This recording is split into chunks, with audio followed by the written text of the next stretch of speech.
we bring together for you the best photographers in the world. What I love about my job is being outdoors, engaging with nature, experiencing it. For me, that's almost more important than capturing the ultimate picture. Whether I'm photographing wildlife or landscapes, it's about patience. But more important for me, it's about perseverance. It's about spending hours and hours in the field, going out there, revisiting locations, learning behavior, really putting a lot of time in. And I always find that the more time you put in, the greater the reward. One of my favourite places to shoot is the west coast of Vancouver Island. I visited there on a trip once and just fell in love with the place, and the coastline is so special. And of course the wildlife is spectacular too. So if I'm going to do a shoot with whales, I'd spend a lot of time reading up about their behaviour, where their favourite feeding spots are, and also rely on, good guides to get you to these places. And on this one occasion we were out photographing these killer whales in really big swell, and I'm trying to keep this huge animal in the centre of my frame, and the boat's going all over the place. I'm looking through my telephoto and I could feel myself getting sick. We had to pull away because the sea was too big, and I managed to fire off just a couple of frames. Humpback whales lunge feed. Sometimes you have a visual cue. On the water you can see fish bubbling up on the surface, and there's a good chance that a humpback whale might explode through with its mouth wide open to capture a big mouthful of fish. Early one morning I was really lucky. The water was very calm, and this huge adult humpback whale breached almost too close to the boat. I just about managed to get one of the pictures in the frame of a sequence of about 10. With such explosive behaviour, it's really hard to keep yourself, controlled and focused in that moment. And then there is a lot of hope involved that you've just got, one of these shots sharp and in frame. So when you look at the back of your camera and you're scrolling through all these pictures, there's actually a great sense of relief as well that you've got it and that you haven't missed it, because the chances of you seeing this again and that close are very few. So the type of kit I use when photographing on boats are telephoto lenses, not too big. The maximum I have was 300mm. You need to be free to be able to move around the boat, but when it does come to taking the picture, you need to brace yourself. You can use your elbows, tuck them nice and tight into your body, and I often use this technique. I kind of became the tripod when I was shooting these whales. Another amazing experience about photographing wildlife on Vancouver Island is shooting black bears. We came across this black bear that was gorging itself on a washed up sea lion carcass. We were in a really remote area, there was no one else around, and we had this opportunity to really study this animal. I got such great shots from this experience with the black bear that I chose one for the front cover of my book, Vancouver Island, Barclay to Clayquot.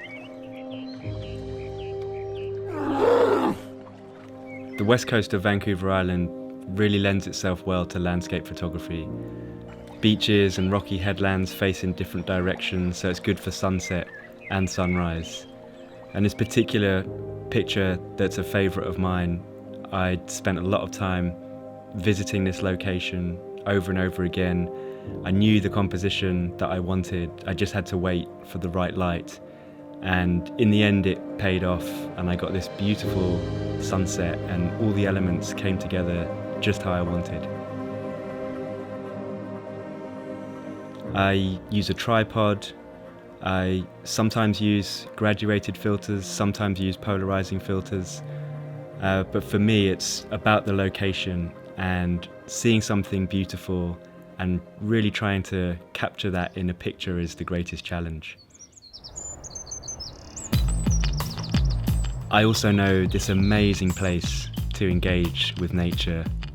There's a huge amount of old growth trees, incredible diversity of wildlife. And this place is just 10 minutes from my front door in London. Hampstead Heath is 800 acres of beautiful green space and only 5 kilometres from the London city centre. I've been working there on a project over the past 4 years, documenting the landscapes, the wildlife. I've spent a lot of time photographing the kestrels of Hampstead Heath. When you start looking for them, you can see them fairly often, and they're a beautiful bird of prey, and it's a great story that they live so close to London, and that this place is a home for them. They hunt, they have bred there very successfully, and I've got some great behaviour shots. I saw this composition of a branch with the London skyline in the background, and I thought to myself, wouldn't it be magnificent if a kestrel landed there? And to my astonishment, one winter morning, a bird landed there. I thought, is this a kestrel? And as I got closer, I saw the shape of this bird, and I managed to capture this shot.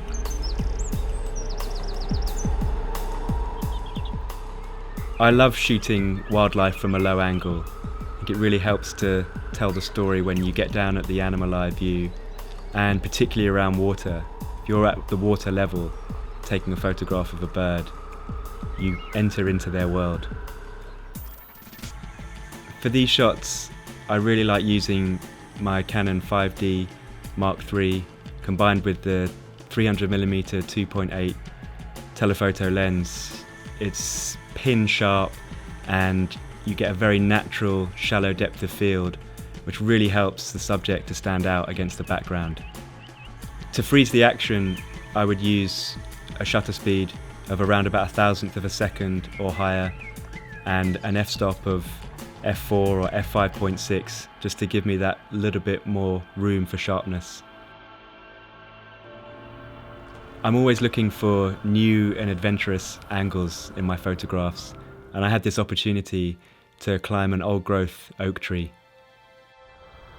And the experience when you're up in the canopy is spectacular. You have this great sense that you're more connected to nature, and my aim was to have this new look on the forest of Hampstead Heath and the views that you can get from this vantage point.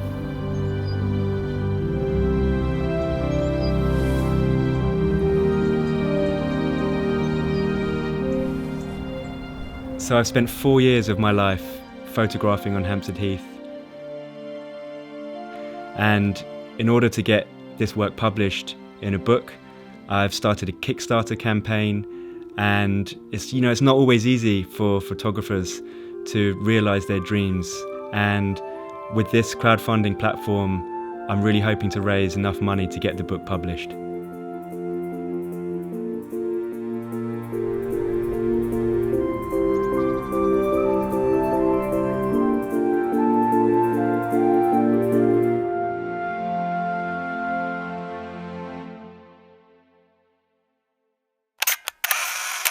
Be inspired. Be better. Be great.